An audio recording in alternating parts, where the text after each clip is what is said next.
Mitford এলাকায় নৃশংস হত্যার শিকার সোহাগের পরিবারে নেমেছে শোকের ছায়া।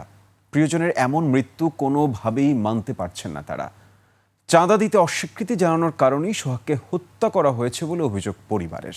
ঘটনার সাথে জড়িতদের দৃষ্টান্তমূলক শাস্তির দাবি তাদের। বরগুনা প্রতিনিধির তথ্যচিত্রে ডেস্ক রিপোর্ট। কিভাবে নিষ্ঠুরভাবে আমার বাবাটাকে আঘাত করে এত শাস্তি দিয়ে তারপর জীবন অবাক না করলে কে করবে? 28% মিল্ক ফ্যাটের অবাক করার সাথে ফ্রেশ মিল্ক পাউডার। জীবন অবাক করুক প্রতিদিন। ছোট্ট শিশুর অবুঝ মনেও দাগ কেটেছে এমন নারকীয় হত্যা। মেনে নিতে পারেনি ঘাতকের নৃশংসতা।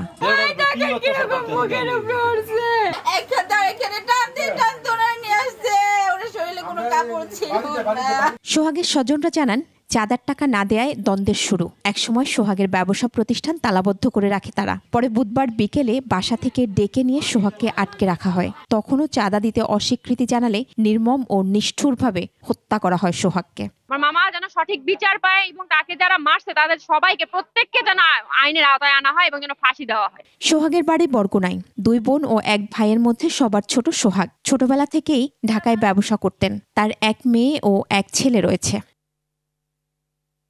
সোহাগের মৃত্যুতে দিশেহারা তার পরিবার। শোকে নিস্তব্ধ 2 ছেলে মেয়ে। ওদের কি মা নাই, ওর কি বোন নাই, ওর সন্তান নাই।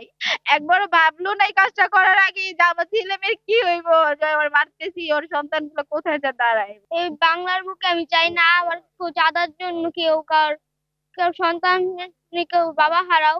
আমি আমার বাবার যারা হত্যা করছে আমি তাদের বিচার চাই, তাদের ফাঁসি চাই। আমাদের এতিম বানাইছে, আমরা এখন কোথায় যাব? আমার বাবাকে এরকম নিষ্ঠুরভাবে মারছে। এমন নৃশংস হত্যায় ক্ষোভ প্রকাশ করেছেন এলাকাবাসী। জড়িতদের দ্রুত গ্রেফতার করে দৃষ্টান্তমূলক শাস্তি নিশ্চিতের দাবি তাদের।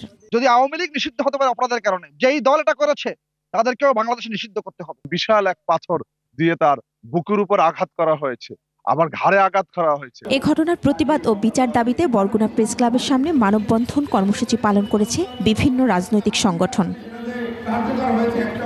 মহিমা পলি, ডেস্ক রিপোর্ট, 21 টেলিভিশন।